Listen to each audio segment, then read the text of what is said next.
আর নবীও আমাদের এতই ভালোবাসেন, আজকে বিয়ের প্রস্তাব দিলাম, নবী কেন নাকচ করে দিলেন? নবী কি আমাদের ভালোবাসেন না?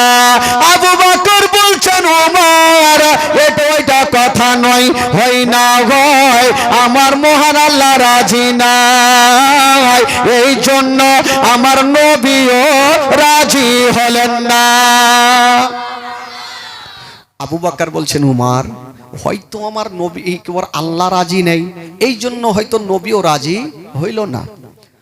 তবে রাস্তার মধ্যে চলছেন, আবু বকর বলছেন ওমর তুমিও বিয়ের প্রস্তাব দিয়েছো, আমিও বিয়ের প্রস্তাব দিয়েছি, নবী নাকচ করে দিয়েছেন, কিন্তু আমাদের মধ্যে এমন একজন ব্যক্তি আছে গো, উনি যদি বিয়ের প্রস্তাব দেয় তবে নবী রাজি হয়ে যাবে। বললো সেটাকে? সেটা হলো শেরে খোদা আলী। জোরে বলুন। আলী যদি বিয়ের প্রস্তাব দেয় তবে নবী রাজি হয়ে যাবে। উমরে ফারুক বলছেন আবু বকর এটা কেমন কথা বলছো? আমাদের টাকা আছে, পয়সা আছে, গাড়ি আছে, বাড়ি আছে, সব কিছু আছে, যদি নবী আমাদের সঙ্গে রাজি না হয় তো আলী হলো একজন নবীর বাড়ির চাকর, নবীর বাড়ির গোলাম, ওই গোলামের সঙ্গে আমার নবী রাজি হবে কি করে? আবু বকর বলছেন ওমর পয়সার ঘামান দেখাইও না, পয়সার ফাকার করিও না, আমার মহান আল্লাহ যদি সেটাতে রাজি হয় তবে আমার নবী রাজি হয়ে যাবে। উমর পয়সার ফাকার দেখাইও না, আমার আল্লাহ যদি রাজি হয় তবে নবী রাজি। কি করব? চলো আলীর কাছে চলো। ইনারা দুইজন যুক্তি করে আলীর কাছে পৌঁছে গেল। ডাক দিচ্ছেন আলী। কি হলো? বলে আলী একটু কাছে আসো। চলে আসলো। কি হলো? বলে আলী আজকে তোমাকে একটা কথা বলবো ভাই। কি কথা? বললো ভাই রে, নবীর বেটি ফাতেমা আজকে 16 বছরের হয়ে গেছে, যুবতী হয়ে গেছে, এই ফাতেমার জন্য তুমি বিয়ের প্রস্তাব নিয়ে যাও। তো আলী বলছে আমি তো যাব, কিন্তু আপনারা কি গিয়েছিলেন?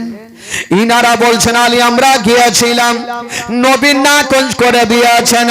আলী বলছেন ভাই রে যা কথা বলেছ আর বলিও না, তোমাদের সঙ্গে যদি নবী নারাজ হয়ে যায়, নাকচ করে দেয়, তো আমি তো হলাম একজন নবীর বাড়ির চাকর, ওই গোলামের সঙ্গে নবী রাজি হবে কি করে? নবী রাজি হবে না। ভাই রে আমি নবীর দরবারে যাব না। ইনারা দুইজন বলছেন আলী আমাদের মন বলছে, দিল বলছে তুমি গেলে হয়তো নবী রাজি হবে, আলী যাবে না। আর এরা দুইজন আলীর হাতখানা কি বলে ছাড়বে না। আলী তোমাকে যাইতেই হবে। ইনারা যখন ছাড়ে না আলী তখন বলছে দেখো ভাই আমি নবীর দরবারে যাব ঠিক, তো বিয়ের কথা কিন্তু আমি বলবো না। এরা বলছে কেমন কথা? বিয়ে করবে তুমি, তো কে কথা বলবে? বলছে দেখো আমার তরফ থেকে তোমরাকে বিয়ের কথা বলতে হবে। ইনারা দুইজন মনে মনে চিন্তা করছে চল আলীকে নিয়ে যাব আর নবীর দরবারে গিয়ে ফাঁসিয়ে দিব, ওকে বলতেই হবে।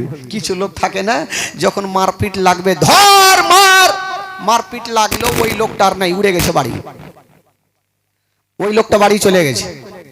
তো ওই রকম ইনারা দুইজন বলছেন আলী চলো চিন্তা নাই, তোমাকে বিয়ের কথা বলতে হবে না, আমরা তোমার তরফ থেকে বিয়ের কথা বলে দিব। কি হলো? ডিস্টার্ব হয়েছে নাকি? বসে যান, আমরা বলবো। ইনারা দুইজন যুক্তি করে যাচ্ছেন, কিন্তু আলী বলছে দেখো ভাই নবীর দরবারে যাচ্ছ ঠিক, ওখানে কি আহা উহু করবে না, তোমাদেরকে বলতে হবে। এরা দুইজন বলে চলো তো দেখি, চলো নবীর দরবারে। ইনারা তিনজন যাচ্ছে না বন্ধুরা, আর ওই দিকে আমার মহান আল্লাহর অর্ডার হয়ে গেল। আল্লাহ বলে জিবরিল দেরি করো না, তাড়াতাড়ি করে চলে যাও। আল্লাহ গো কোথায় যাব? বলে তাড়াতাড়ি তাড়াতাড়ি করে যাও, আমার নবীকে জানিয়ে দাও আলী আসে এখনই বিয়ের প্রস্তাব লিয়া। তুমি নবীকে জানিয়ে দাও আলীর সঙ্গে ফাতেমার বিয়েতে আমার আল্লাহ রাজি হয়ে গেছে। নবী গো আপনিও রাজি হয়ে যান। এই কথা যেমনই বলতে নাই, জিবরাইল পৌঁছে গেলেন, আমার নবীকে সালাম জানিয়ে দিলেন, আসসালাতু ওয়াসসালামু আলাইকা ইয়া রাসূলুল্লাহ, আসসালাতু ওয়াসসালামু আলাইকা ইয়া হাবিবাল্লাহ। নবী বলল কি বাবা কি খবর বলো ভাই। জিবরাইল বলছেন নবী গো এখনই আলী আসছে বিয়ের প্রস্তাব লিয়া, আমার আল্লাহ রাজি হয়ে গেছে, আপনিও রাজি হয়ে যান। এই কথা বলে দিয়ে জিবরাইল চলে গেলেন। আর ইনারা তিনজন যুক্তি করে আমার নবীর দরবারে হাজির হয়ে গেল। ইনারা তিনজন গিয়ে আমার নবীর দরবারে হাজির। কেউ কোনো কথা বলে না। আমার নবী জিজ্ঞেস করছেন কাকে?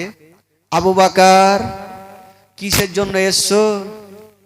আবু বকর লম্বা সুরে বলছে তার মানে আমি জানি না।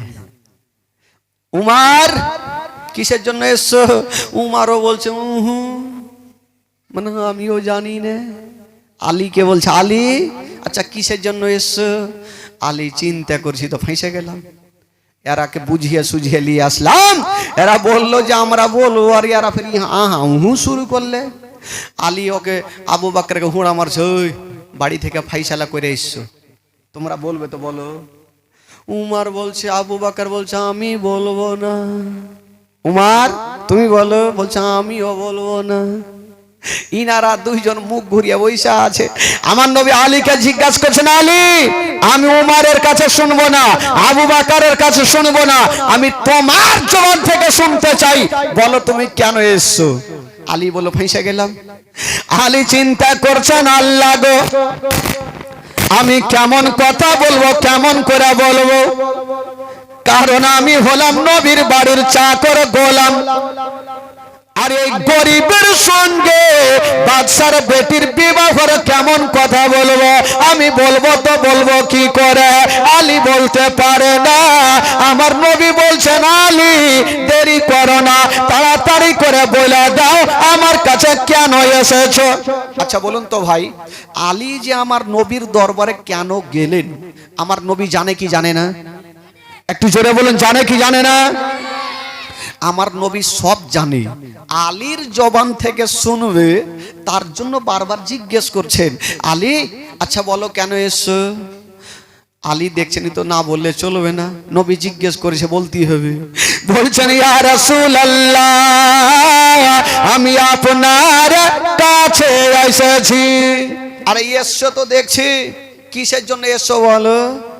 আবার বলছেন ইয়া রাসূলুল্লাহ আমি আপনার কাছে এসেছি। বলতে পারে না, ভয় করছে যে বাপরে বলবো কি করে। আমার নবী বলছেন আলী আরে এসো বুঝলাম, কেন এসো বলো?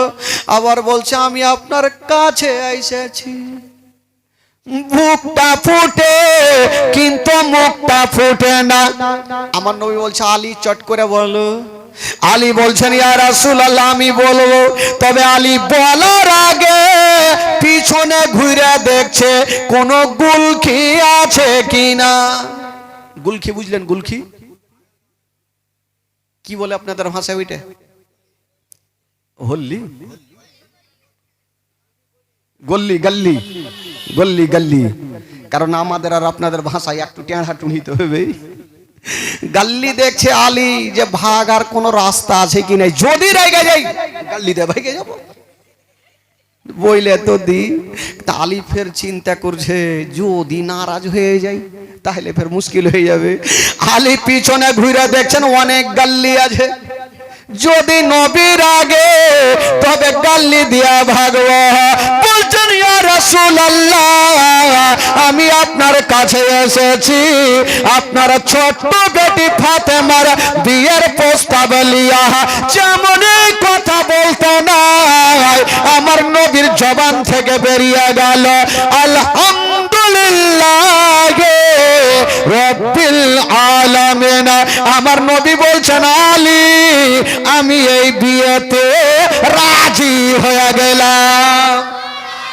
জোরে বলুন। আলী, আমি এই বিয়েতে রাজি হয়ে গেলাম। আলী বড় করে নিঃশ্বাস নিয়েছে, জান তো বাঁচলো। ভাবলাম রবি রাজি হবে না, এই তো রাজি হয়ে গেছে। যাক, আমার নবী জিজ্ঞেস করছেন আলীকে, আচ্ছা আলী বলো, তোমার সঙ্গে আমার ছোট্ট বেটি ফাতেমার বিয়ে দেব, তোমার কাছে কিছু আছে? আলী জবাব কি দিয়েছিলেন? আলী বলছেন, ইয়া রাসূলুল্লাহ, ইয়া হাবিবাল্লাহ, নবী গো, আমার কাছে এমন জিনিস আছে অন্য জনের কাছে পাওয়া যাবে না। কি আছে বলো? বলছেন, ইয়া রাসূলুল্লাহ, আমার কাছে দয়ার নবী মুস্তাফা আছে, আমার কাছে শেষ জামানার নবী আছে। আমার নবী বলছে, আলী আমি তো আছি, আর কিছু আছে? বলে, নবী গো, যে নবীকে পেয়ে গেল তার জন্য জান্নাত জাহান্নামের দরকার পড়বে না। বলছে, আলী সেটা নয়, তোমার কাছে বিক্রি করার কিছু আছে? বিয়ে তো দিব, বিক্রি করবা কি? আলী বলছেন, ইয়া রাসূলুল্লাহ, আমার কাছে বিক্রি করার মতো কিছুই নাই, তবে নবী গো, আমার কাছে একটা লোহার জেরা লোহার পোশাক আছে, যেই পোশাকটা পরে আমি যুদ্ধের ময়দানে যুদ্ধ করি। আমার নবী বলছেন, আলী যাও, তুমি ওই পোশাকটা বিক্রি করে তাড়াতাড়ি করে কিছু টাকা নিয়ে চলে আসো। আলী ওই পোশাকটা নিয়ে গেল আর বিক্রি করে কিছু টাকা নিয়ে চলে আসিলেন। আমার নবীর কদম মোবারকাই ঢেলে দিলেন। আমার নবী বলছেন, বেলাল দেরি করো না, এখান থেকে কিছু টাকা নিয়ে যাও আর কিছু খুরমা খেজুর নিয়ে আসো। বাবা গো, বেলাল সেখান থেকে টাকা নিয়ে গেল আর খুরমা খেজুর নিয়ে চলে আসিল। আমার নবী ডাক দিচ্ছেন, বেটি, ওরে বেটি ফাতেমা, আমি একটা কথা বলবো রে মা। হাই রে নবী নন্দিনী ফাতেমা আমার নবীর কাছে চলে আসিলেন। আব্বা গো বলুন কি বলবেন? বলছেন, বেটি রে, ওরে বেটি ফাতেমা, আজকে তোমার সঙ্গে আলীর বিয়ে দিব রে মা। আচ্ছা বলো রে মা, বলো তুমি খুশি আছো কিনা? ফাতেমা বেটির বিয়ে দেওয়ার আগে আগার নবী জিজ্ঞেস করছেন, তোমার সঙ্গে আলীর বিয়ে দিব, মা তুমি রাজি আছো? ফাতেমা তো যারা উত্তর করলেন না, একটু মুস্কি মেরে হেসে চলে গেলেন। আমার নবী বুঝে গেল ফাতেমা রাজি। তবে বেরাদার বন্ধুরা, এবার ফাতেমা তো যারা রাজি হয়ে গেল আর ওই শেরে কোদালির সঙ্গে ফাতেমার বিয়ে হলো। যেমন বিয়ে হলো বন্ধুরা, ও যুবক বন্ধুরা, একটা কথা বলে দি বাবা, মা গো শুনেন মা, কলেজা খানা ফেটে যাবে মা। আলীর তো বিয়ে হলো ফাতেমা তু জাহরার সঙ্গে। তবে ভাই, আজকাল যখন বিয়ে হয় তখন শ্বশুর বাড়ি থেকে বিবিকে আরমান করে নিজের বাপের বাড়ি নিয়ে যায়। শেরে খোদা আলী একটা ঘরের কোনাতে, এই ছেলে, এই বস, বাত নেই বলেগা, চুপচাপ বাইঠ। শেরে খোদা আলী একটা ঘরের কোনাতে বৈশা বৈশা কাঁদছেন। কেন জানেন?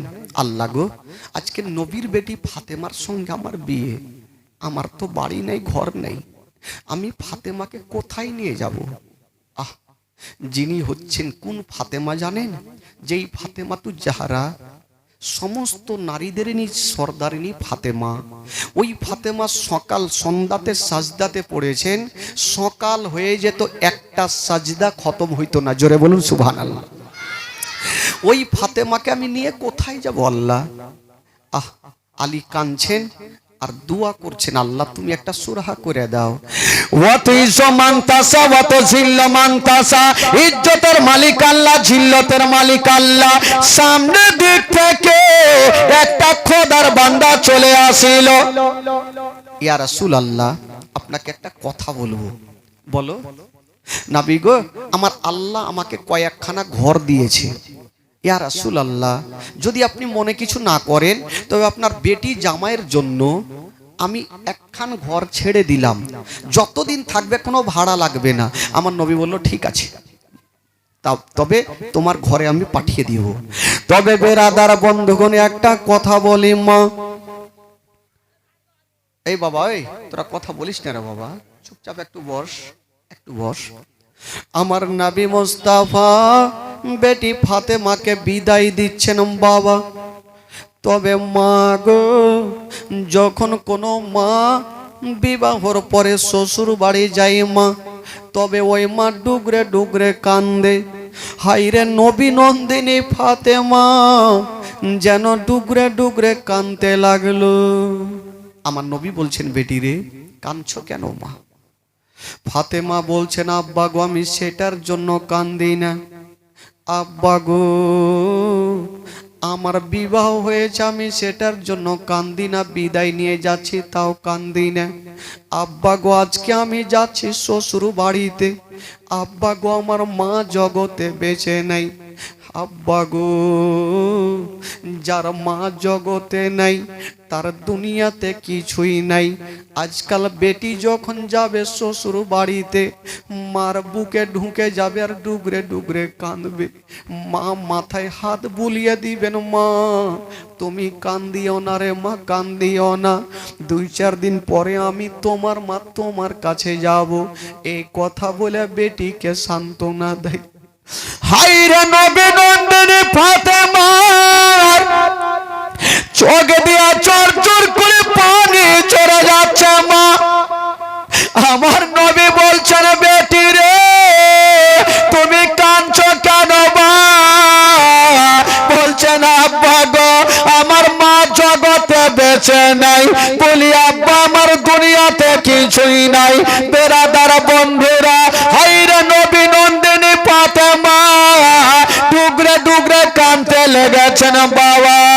আমার নবী বলছেন, বেটি রে কান্দিও না রে মা, কান্দিও না, আমি সব সহ্য করিব রে মা, তোমার চোখের পানি সহ্য করব না। হাজার হলো বেটিকে বিদায় দিচ্ছেন, আমার নবীও কাঁদছেন। বেটি যখন চলে যাচ্ছেন আমার নবীর চোখ দিয়ে পানি। তবে ফাতেমা বলছেন, আব্বা গো আজকে যদি আমার মা থাকতো আব্বা, আমার মা আমাকে বুক খানে নিয়ে আদর করে নিত আব্বা। যখন আমি 7 বছর ছিলাম আমার মা আমাকে ছেড়ে চলে গেছে। তবে বাবা গো একটা কথা বলি, যার মা জগতে বেঁচে নাই তার দুনিয়াতে কিছুই নাই। পৃথিবীতে সব খুঁজে পাবেন গো, কিন্তু মার মতো একটা মা খুঁজে পাবেন না। হাইরে নবী নন্দিনী ফাতেমা বাপের হাত ধরেছেন, ডুগরে ডুগরে কাঁদছেন। আমার নবী বলছেন, বেটি রে ওরে বেটি তুমি যাও, তুমি চোখের পানি ফেলিও না। তবে বেটি একটা কথা বলো, আমি তোমার গরিবের সঙ্গে বিয়ে দিয়েছি রে মা, তার জন্য কি তুমি কাঁদছো? ফাতেমা বলছেন, আব্বা গো আমি সেটার জন্য কান্দি না আব্বা, আপনি আমার গরিবের সঙ্গে বিয়ে দিয়েছেন তার জন্য চোখের পানি ফেলি নাই গো আব্বা। তবে কাঁদছো কেন রে মা? বলছেন, আব্বা গো আমার মা নাই যে মার বুকে ঢুকে যাব। সেই দিন বাবা গো আমার নবী একটা কথা বলেছিলেন বাবা, ফাতেমার সঙ্গে সঙ্গে কান্না বন্ধ হয়েছিল। সেদিন আমার নবী একটা কথা বললেন মা, সঙ্গে সঙ্গে ফাতেমা কান্না বন্ধ করেছেন। কেমন করে জানেন? আমার নবী বলছেন, বেটি রে আজকে তুমি মার জন্য কাঁদছো রে মা। মা তুমি 7 বছর বয়সে মাকে হারিয়েছ, কিন্তু আমি 6 বছর বয়সে আমার মাকে হারিয়েছি। আমি মার ভালোবাসা পাইনি।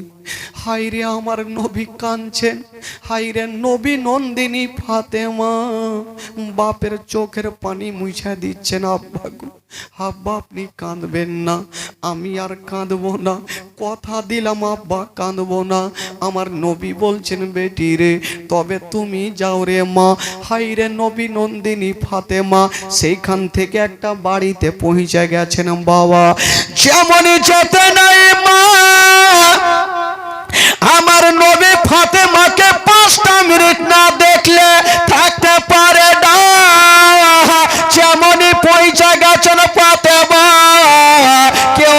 বলেছেন ভোরের সময়, কেউ বলেছে রাত্রের সময় আমার নবী দৌড়িয়ে চলে গেছেন আর ফাতেমার গেটে ডাক দিচ্ছেন। বাবা যেমনই ডাক দিয়েছেন বলছেন বেটি রে তাড়াতাড়ি করে দরজা খুলো রে। ফাতেমা ভাবছেন আল্লাহ এটা তো আমার মায়ের গলার বাবার গলা লাগে, আমার আব্বা কি চলে আসিল। হাইরে নবী নন্দিনী ফাতেমা ভাবছেন আল্লাহ গো আমার আব্বা আমাকে 5টা মিনিট না দেখলে থাকতে পারে না। দৌড় দিয়ে গিয়া যেমনই দরজা খুলেছেন মা আমার নবীর ওপরে নজর পড়ে গেল। যেমনই নজর পড়েছে গো আমার নবীর চোখ দিয়া যেন ঝরঝর করে পানি ঝরছে। ফাতেমা বলছেন আব্বা গো আমি তো কালকে আসলাম আব্বা, আপনি আমাকে বিদায় দিলেন, হঠাৎ করে আপনি কেন চলে আসলেন আব্বা? আব্বা আমি জানি আপনি আমাকে এতটা ভালোবাসেন, আমাকে 5টা মিনিট না দেখলে থাকতে পারেন না। আমার নবী কাঁদতে কাঁদতে বলছেন মা ওরে বেটি ফাতেমা একটা কথা বলো রে মা, আমাকে একটু ঘরের মধ্যে নিয়ে চলো। নবী নন্দিনী ফাতেমা বাপের হাতখানা ধরে ঘরের মধ্যে নিয়ে চলে গেছেন। আমার নবী বলছেন বেটি রে তাড়াতাড়ি করো রে মা, 1 লোটা পানি এনে আমাকে দাও। ফাতেমা ঘরে গেল, 1 লোটা পানি এনে আমার নবীকে দিল। ওই পানি খানা নিয়া আমার নবী একটা দম করে দিয়া বলছেন বেটি রে একটু কাছে চলে আসো রে মা। নবী নন্দিনী ফাতেমা বাপের কাছে চলে আসছেন। আমার নবী মুস্তাফা ওই পানিগুলা নিয়া একটু ফাতেমার সিনাতে ছিটা মেরে দিলেন। আলীকে ডাকা হইল, আলীর চেহারাতে ছিটা মারলেন। বাবা আমার নবী বলছেন বেটি রে এবার আমি চললাম রে মা। যেমন এই কথা বলতে নাই ফাতেমার দাঁড়িয়ে থাকতে পারলেন না। বাবা গো মা বলে যেন জমিনে পড়ে গেল আর কাঁদতে আরম্ভ করেছেন। আমার নবী বলছেন বেটি রে আমি চলে যাচ্ছি রে মা, তার জন্য কি তুমি কাঁদছো? নবী নন্দিনী ফাতেমা বলছেন আব্বা গো আমি সেটার জন্য কাঁদি না আব্বা গো, আজকে আপনি আমার বাড়িতে এসেছেন আব্বা, আমার মা যদি আসতো একটা রাত আমাকে বুকে নিয়ে ঘুমাতো, একটা রাত আমার পাশে থেকে আমার মাথায় হাতখানা বুলিয়ে দিত। আব্বা গো আমার মা জগতে নাই বলি আব্বা আমার দুনিয়াতে কিছুই নাই। নবী নন্দিনী ফাতেমা বলছেন আব্বা গো আজকে আপনি যেতে চাইলেন তাই আমার মার কথা মনে পড়ে গেল। আব্বা আজকে আপনি যেতে চাইলেন আমার মার কথা স্মরণ হয়ে গেল। আমার মা যদি আসতো একটা রাত আমার পাশে থাকতো, আমাকে ধরে গালে মুখে চুমা দিত। মা বেটিরা সব থেকে মাকে ভালোবাসে মা। সঙ্গে সঙ্গে ফাতেমা কাঁদতে লাগলো। আমার নবী বলছেন বেটি রে সময় হয়ে গেলে মা সবাইকে যেতে হবে মা, কেউ দুনিয়াতে থাকে না আর কেউ থাকবে না। আব্বা গো আব্বা একটা কথা বলবো আব্বা, আমার মা তো আমাকে 7 বছর ছেড়ে চলে গেছে আব্বা, আব্বা গো বলুন তো আমি এখানে থাকবো কেমন করে থাকবো? বাবা গো মা না থাকলে যা অন্ধকার হয়। আমার নবী বলছেন বেটি রে এবার বলো রে মা এবার আমাকে খুশি মনে বিদায় দাও। তবে বেটি একটা কথা বলে দি মা, তোমাকে একটা কথা বলে দি রে, এই যে আলীর সঙ্গে তোমার বিয়ে দিয়েছি। আলীকে ডাক দিল, আলী চলে এসেছেন লাব্বাক ইয়া রাসূলুল্লাহ। আমার নবী বলছেন আলী আমার পাশে দাঁড়িয়ে যাও। আলী দাঁড়িয়ে গেছেন আমার নবীর পাশে। আমার নবী মুস্তাফা বেটি ফাতেমার হাত ধরে বলছেন বেটি রে এই যে আজকে তোমার সঙ্গে আলীর বিয়ে দিয়েছি রে মা, আলীকে তুমি গরিব মনে করিও না, আলীকে তুমি দুর্বল মনে করিও না। ও বেটি ফাতেমা আলী গরিব হতে পারে রে মা, কিন্তু আলীর সঙ্গে কাউরে তুলনা করা যাবে না। জোরে বলুন। মা, আলী গরিব হতে পারে মা, কিন্তু আলীর সঙ্গে কাউরি তুলনা হবে না মা। আলীকে তুমি গরিব বলিও না। তবে বেটি ফাতেমা রে, তোমাকে আর একটা কথা বলে যাই মা, এই যে আলী থাকলো রে মা, আর তুমি থাকলে এই আলীকে কোনোদিন একটা কষ্ট দিও না, আলীকে কোনোদিন একটা বড় কথা বলিও না। ও বেটি ফাতেমা, যদি বাড়িতে খাবার না থাকে রে মা, তবে আলীর হাতখানা ধরে শান্তি মাথায় বলিও, আলী যেন কোনো দুঃখ না পায়, আলী যেন কোনো কষ্ট না পায়। আমার নবী পাক বেটি জামাইকে সান্ত্বনা দিয়া আমার নবী চলে গেছেন বাবা। যেমন যেতে নাই ওই ফাতেমার সঙ্গে আলীর ঘর সংসার হইল, যেমনই ঘর সংসার বইল গো, তিনটা হলো বেটা আর তিনটা হলো বেটি। কটা হলো টোটাল? তিনটা হলো বেটা আর তিনটা হলো বেটি। বেটা গুলার নাম কি? ইমামে হাসান, ইমামে হোসেন আর ইমামে মহসিন। আর বেটি গুলার নাম হলো জাইনাব, কুম্মে কুলসুম আর রোকাইয়া। তবে বন্ধুগণ বাবা, বাচ্চা কালে রোকাইয়া আর ইমামে মহসিন দুইজন ইন্তিকাল করেছেন। 6 জন থেকে 2 জন বাদ হইল, থাকলো কয়জন? কয়জন থাকলো? 4 জন। বেটাদের মধ্যে থাকলে ইমাম হাসান হোসাইন, আর বেটিদের মধ্যে জাইনাব আর কে থাকলো? উম্মে কুলসুম। এই যে 4 জনকে নিয়ে জীবনী স্টেট শুরু হচ্ছে ভাই। এতক্ষণ জীবনীর শুধু ছকটা বানছিলাম। এই যে ফাতেমাতু জাহরা রাদিয়াল্লাহু তাআলা আনহার গর্ভে থেকে ভাই, ওইদিকে না বিছে কাঁড়ি, ওইদিকে না বিছে, একটু সামনে চলে আসতে বলেন না। অত দূরে আপনারা কেন বসছেন ভাই? সামনে অনেক জায়গা আছে, চলে আসেন, ভালো লাগবে। এই যুবকেরা, ওই যুবক ছেলেরা একটু এদিকে আসেন তো ভাই, এদিকে আসেন। সোনারে ইধরি আ যাও, ইধরি আ যাও।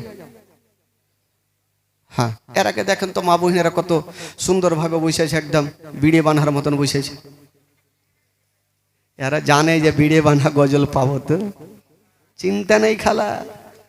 আমার কাছে এমন কোন গজল নেই মালদা ডিস্ট্রিক্টের যে নেই, গজল শোনাবো। তবে এক জীবনী শুনলেন একবার মোহাব্বতে গোটা মাজমা একটু হাত তুলে বলুন তো সুবহানাল্লাহ। কিছু ভাই চাচারা আমার চাদরের হাত ভিতরে ঘুরে আছে, কেন ঠান্ডা লেগেছে? ঠান্ডা ভাবিয়েন না চাচা, 3 দিন 5 দিন তো থাকবেন। গোটা মাজমা হাত তুলে বলুন ইয়া রাসূলুল্লাহ, ইয়া হাবিবাল্লাহ। মাশাআল্লাহ, একটু টাটকা হয়ে থাকেন যে হ্যাঁ আমরা আছি এই জায়গায়। আর চাঁদপুরের মাটিতে জীবনী চলছে, মারওয়াবাদীতে নাকি? মারওয়াবাদী কোন পাড়া? শেখ পাড়া। তবে বন্ধুগণ একটু টাটকা হয়ে থাকেন, দেখি আপনাদের মনটা চাঙ্গা আছে কি নাই। একটু চলুন মদিনা থেকে ঘুরে আসি। আচ্ছা, এখানে যারা বসে আছেন, যারা মদিনা যাবেন একটু হাত তুলে দেখান তো, যারা মদিনা যাবেন। কিছু লোক হাত তুলছে না, তার মানে টাকা নেই।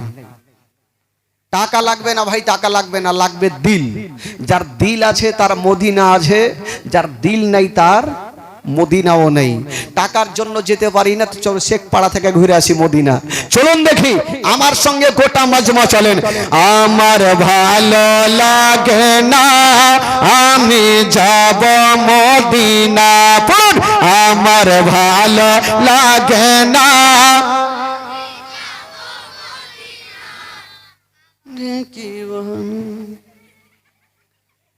এতগুলা বৈশা আছেন, এরকম আওয়াজ হবে? আপনারা তো ভাবছিলাম যে কালিয়া চকের মানুষ হয়তো হাড্ডা হাড্ডি হবে। হ্যাঁ, সব দুর্বল হয়ে এসেছেন মনে হয়েছে। বাড়ি থেকে খেয়ে এসেছেন আমি ভালো করেই জানি, খাওয়া দাওয়া করেই তো বসেছেন। কেউ চুপ করে থাকবেন। পড়াতে যদি গুনাহ হয় আমাকে দিবেন, আর নেকি যদি হয়তো আপনারা ভাগ চুপ করে বেটে নিয়েন। পড়েন দেখি, কেউ চুপ করে থাকবে না। যোগ্যটা মাজমা পড়ুন।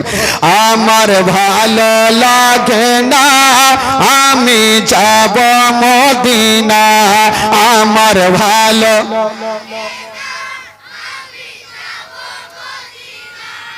একটু হয়েছে, তবে বাচ্চাগুলা বলছে, চাচ্চাগুলো বলে না। পিছনে আমার চাচ্চা একটা বলে না, এই বাচ্চারা তোমরা বলবা না বাবা, দেখি চাচাটি আছে কি নেই, না ওরা উড়ে গেছে। দেখছি চাচা একটু পরিচয় দেন তো দেখি। আপনারা বলেন আমার ভালো লাগে না,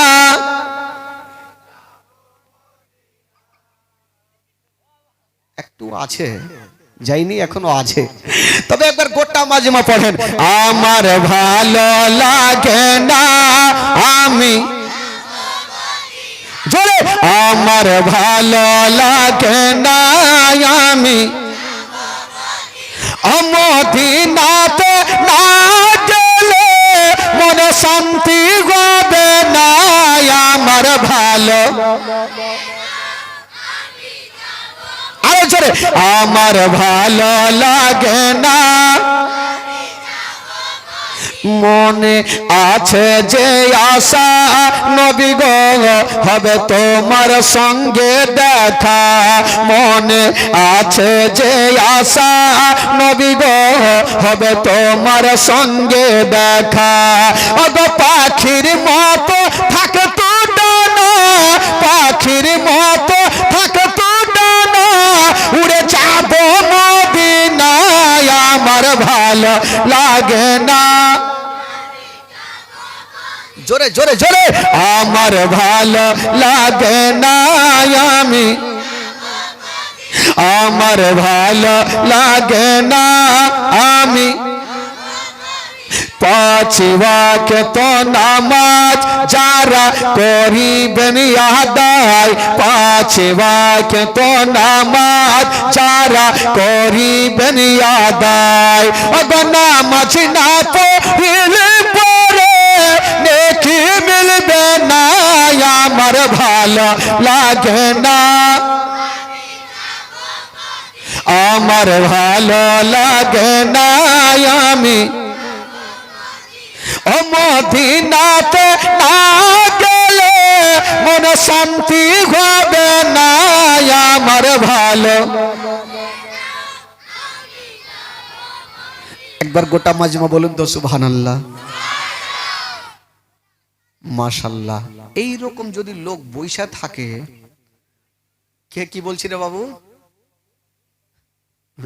এরকম লোক বসে থাকলে বক্তাকে এমনিতে ভালো লাগবে। কিছু কিছু জায়গাতে যাই না তো লোক উঠা উঠি করে, তো বক্তার মিজাজ খারাপ হয়ে। এক জায়গাতে জালসা চলছে ভাই, জানেন জালসা চলছে, মিডিল থেকে একটা লোক তো মাথা তুলছে, বক্তা দেখতে পাইছে ওর মিজাজ খারাপ হয়ে গেছে, রাগের মাথায় বক্তা ওকে বলছে আই, ই ভয় বসে গেছে।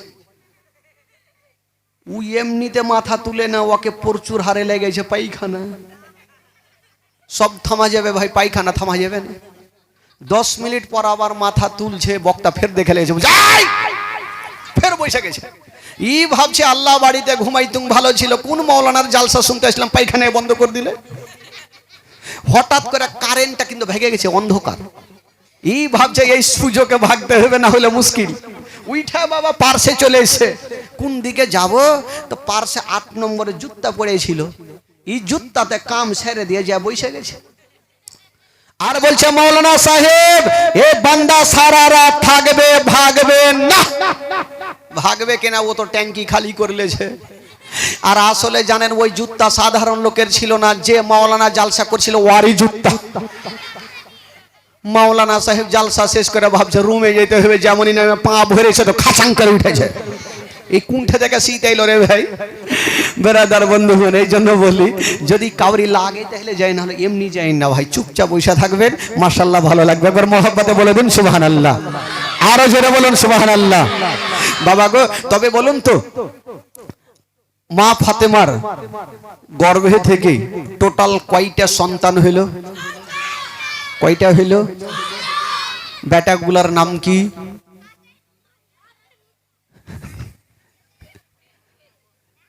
আচ্ছা বলছে তো, বাচ্চাগুলা পারুক না পারুক উত্তর তো দিচ্ছে। কোন জায়গাতে এরকম উত্তর পাওয়া যাবে না। মাওলানা সাহেব বইলা বৈশা আছে গোসলের ফরজ কয়টি, কেউ পারে না, কেউ পারে না। মাওলানা সাহেবও ভাবছে কোন গ্রামে আসলাম, কেউ পারে না। পিছন থেকে একটা বাচ্চা উঠা বলছে হুজুর 3টি। তো মাওলানা সাহেব ভাবলো যে বইলেছে, তো বলছে কি রে বাবা? বলছে গামছা, সাবুন আর লুঙ্গি। ভুল বলুক আর যাই বলুক, তো বইলেছে। ওই রকম আছে, এরা পারুক চাহে না পারুক। বেটাগুলার নাম হলো ইমাম হাসান, ইমাম হুসাইনের ইমামে মুহসিন। বেটিগুলার নাম হলো জাইনাব, উম্মে কুলসুম আর রোকাইয়া। তবে রোকাইয়া আর বেটাদের মধ্যে ইমামে মুহসিন দুইজন ইন্তিকাল করলেন, থাকলো কয়জন? এই চারজনকে নিয়ে বাবা গো শোহদায়ে কারবালা ইমাম হাসান হুসাইন যারা আপনারা নাম শুনেছেন তাদের জীবনী এখান থেকে শুরু হইল। তবে বাবা গো ইমাম হাসান হুসাইন দিন যাই রাত যাই সময় কাটে, আস্তে আস্তে বড় হতে লাগলো, দিন যাচ্ছে সময় কাটছে। তবে বেরাদার একটু যখন বড় হইলো, ঠিক ছোট্ট ছোট্ট ছেলে, 4-5 বছরের ছেলে, কথাবার্তা বলছেন।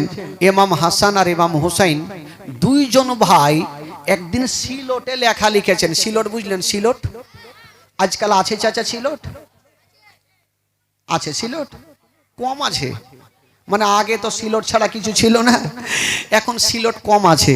তো সিলটে লিখেছেন। বড় ভাই ইমাম হাসান বলছে, ভাই দেখছো আমার লেখা খুব ভালো। ইমাম হোসেন বলছে, তোমার মাথা খারাপ, তোমার থেকে আমার লেখা বেশি ভালো। ইমাম হাসান বলছে, হইতেই পারে না, আমি তোমার বড় ভাই, তোমার থেকে আমার ভালো। দুই ভাই বাবা কম্পিটিশন লাগলো। আমাদের বাড়িতে দেখবেন বাচ্চা কাচ্চা ছোট ছোট বাচ্চারা যে কম্পিটিশন লাগায়, ওই রকম ইমাম হাসান বলছে আমার লেখা ভালো, আর ইমাম হোসেন বলছে আমার লেখা ভালো। ইমাম হাসান বলছেন, বলে আমার ছোট্ট ভাই হোসেন একটা কথা বলে দি, তুমি যখন তোমার লেখা ভালো বলছো, আমি আমার বলছি ভালো, তবে ভাই রে দেরি করো না, তাড়াতাড়ি করে চলো। বলছে কোথায় যাব? বলে আর বিচার করব কার লেখা ভালো, চলো আমার মায়ের কাছে চলো। বলো ঠিক আছে। ওই দুনো ভাই গুটি গুটি পায়ে দুইখানা সিলট নিয়েছেন বাবা, আর মার কাছে পৌঁছে গেলেন। সিলট খানা সামনে রেখে দিয়া বলছেন, মা গো মা, আচ্ছা বলো মা, এটা আমার লেখা আর এটা আমার ছোট্ট ভাই হোসেনের লেখা, বলো মা কোনটা লেখা ভালো? মা ফাতেমাতুজ জাহরা দুইখানা সিলট দেখছেন আর দোনো বেটার চেহারা দেখছেন। ভাবছেন এখন যদি বলে দি ইমাম হাসানের লেখা ভালো, ইমাম হোসেন কষ্ট পাবে, আর যদি বলে দি ইমাম হোসেনের লেখা ভালো, ইমাম হাসান কষ্ট পাবে।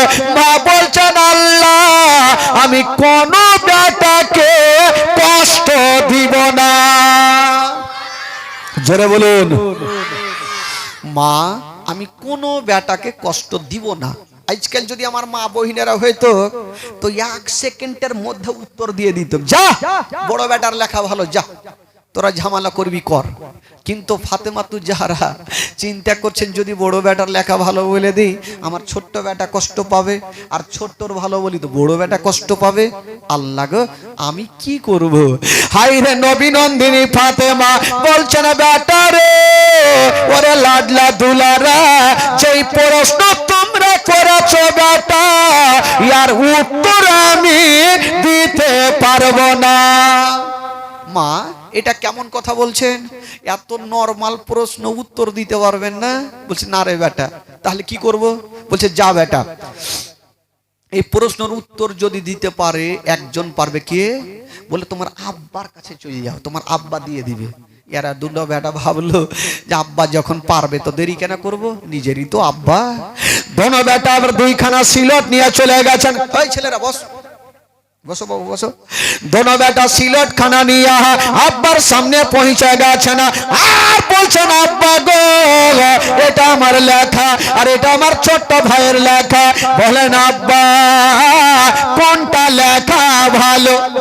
তো শেরে খোদা আলী বলছে, আরে বেটা এই প্রশ্নের উত্তর তোর মার কাছে নিয়ে গেছিল বলে আব্বা গিয়েছিলাম, মা দিতে পারেনি। আলী বুঝা গেল যখন আমার বিবি ফাতেমা পারলো না, আমি কেমন করে পারবো? বলছেন বেটা রে আমিও পারবো না। আলী চিন্তা করছেন, আল্লাহ আমি কোনটার ভালো বলবো কোনটার খারাপ বলবো? বেটা রে আমি এই প্রশ্নের উত্তর দিতে পারবো না। আব্বা এটা কেমন কথা বলছেন? আপনি পারবেন না, মা পারবে না, তো পারবেটা কেটা? শেরে খোদা আলী বলছেন, বেটা রে পৃথিবীর এমন কোন প্রশ্ন নাই যে একটা দরবার থেকে ঘুরে আসবে রে বেটা, সমস্ত প্রশ্নের উত্তর পেয়ে যাবে। বলছেন আব্বাকে, বলছেন বেটা রে, যদি তোমরা প্রশ্নের উত্তর নিতে চাও বেটা, তবে তোমরা চলে যাও তোমার নানা নবী মুস্তাফার দরবারে। দুইজন দেরি করলেন না, গুটি গুটি পায়ে দৌড়াতে দৌড়াতে গিয়া নানার সামনে গিয়ে দাঁড়িয়ে গেছেন। নানা গো, নানা কি হলো? বলছে নানা গো, এই যে দুইখানা সিলট রাখলাম, আপনি একটু বলে দেন কোনটা লেখা ভালো। নানা গো, আমি আব্বার কাছে গেলাম, আব্বাও পারলো না, মার কাছে গেলাম, মাও পারলো না, কি এমন শক্ত আছে বলেন তো? আমার নবী দেখছেন দোনো নাতির দিকে আর ভাবছেন, ফাতেমা কেন পারেনি আর আলী কেন পারেনি। আমার নবী ভাবছেন, আল্লাহ এখন যদি বলি বড় নাতির লেখা ভালো, তবে ছোট্ট নাতি কষ্ট পাবে, আর ছোট্ট নাতির ভালো যদি বলি তবে বড় নাতি কষ্ট পাবে। আমার নবী বলছেন, আল্লাহ আমি কোন নাতিকে কষ্ট দিব না, কাউকে কষ্ট দিব না। আমার নবী একটু দাঁড়িয়ে আছেন। আচ্ছা বলুন তো ভাই, এই প্রশ্নের উত্তর আমার নবী দিতে পারবে কি পারবে না? একটু জোরে বলুন, আরো জোরে বলুন। এমন কোন প্রশ্ন নাই যে আমার নবীর উত্তর নাই। তো আমার নবী একটু মাথাটা নিচে করে আছে যে আমি বলবো তো কি বলবো। আহ সুবহানাল্লাহ, আমার আল্লাহর অর্ডার হয়ে গেল। আল্লাহ বলে, জিবরাইল দেরি করো না। আল্লাহ গো কি করব? বলছে তাড়াতাড়ি 3টা গুলি নিয়ে চলে যাও। কয়টা গুলি? 3টা গুলি নিয়ে যাও, আমার নবীর হাতে দিয়ে দিও, আর বলিও ইয়া রাসূলুল্লাহ, 2খানা সিলট নিচে রাখবে আর 3টা গুলি উপরে উড়িয়ে দিবে। যার সিলটে 2টা পড়বে তার লেখা ভালো, আর যার সিলটে 1টা পড়বে তার লেখা ভালো নাই। বাবা গো, জিবরিল আমিন ফেরেশতা সা করে হাজির হয়ে গেল।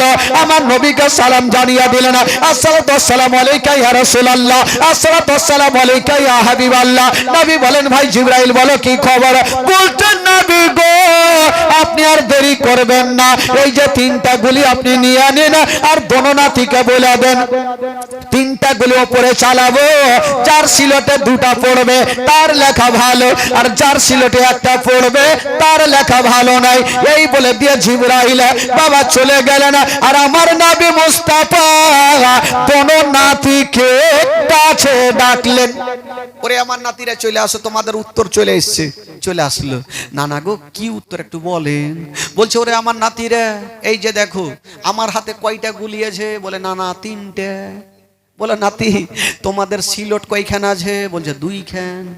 তো নাতি আপনি চিন্তা করো, তোমরা চিন্তা করো, এই যে 2-3টা গুলি আমি ওপরে চালাবো, যার সিলটে 2টা পড়বে তার লেখা ভালো, যার সিলটে 1টা পড়বে তার লেখা ভালো নেই। ইমাম হাসান বলছে, চিন্তা নাই, আমার সিলটে 2টা পড়বে। ইমাম হোসেন বলছে, মাথা খারাপ, গুলি জিন্দেগিতে ওই দিকে যাবে না, আমার কাছে আসবে। এরা 2জন দেখছে। আমার নবী বলছে, ওরে আমার নাতির এবার রেডি হয়ে যাও, 3টা গুলি ওপরে চালাচ্ছি। কয়টা গুলি চালাচ্ছেন?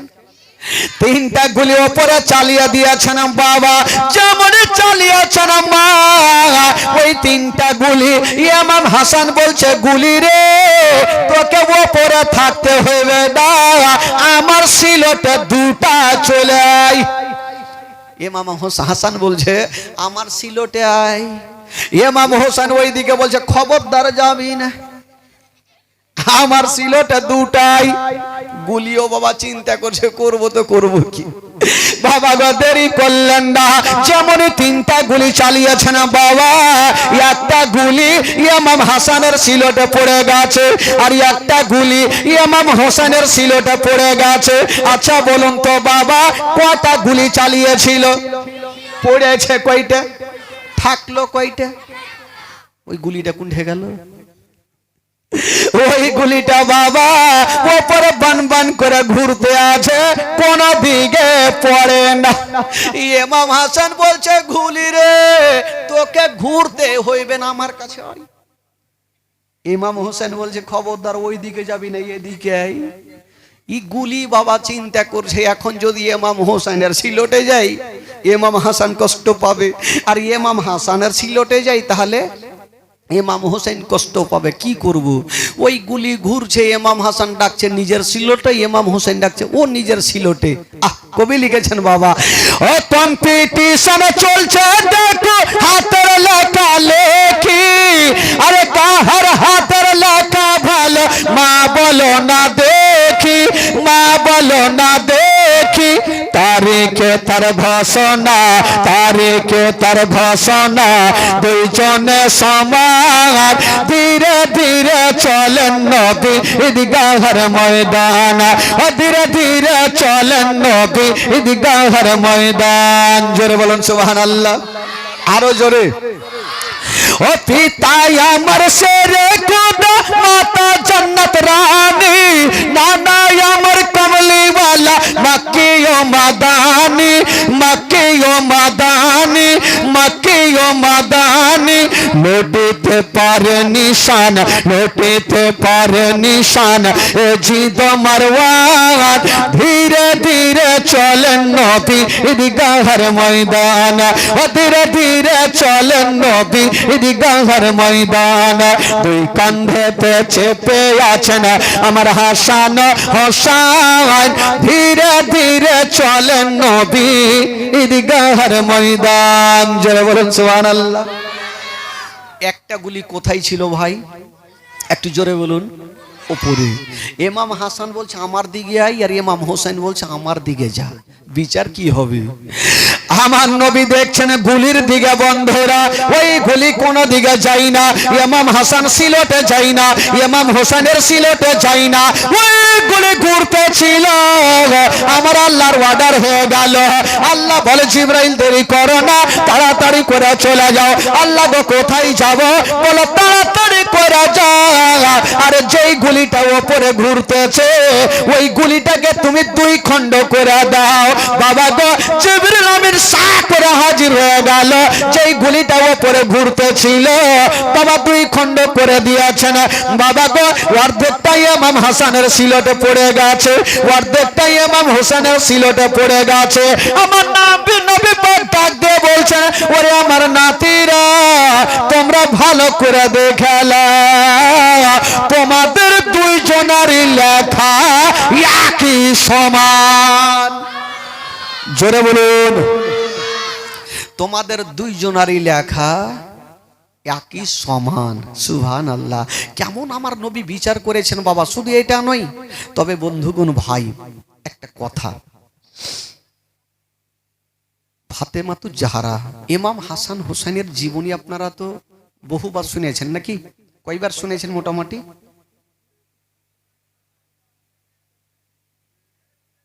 বিশ 25 বার তো শুনেছেন নাকি? অনেকবারই শুনেছেন। তেল লোক কবে শুনে গে? তেল লোক নাই শুনে। হ্যাঁ, খোট্টা বলতে পারবো না ভাই, এমনি এমনি বলবো। হ্যাঁ, বাদিয়া মানুষ তো, রাগটা করিয়েন না খালা। হ্যাঁ, তবে একবার একটা দুঃখের বয়ান, সবাইকে চোখের পানি ফেলতে হবে ভাই, এমন কোনো নাই। তবে নবীর কি বলেন, আহলে বাইতের মহব্বতে কেউ একটা ফোঁটা যদি চোখের পানি ফেলে দিতে পারে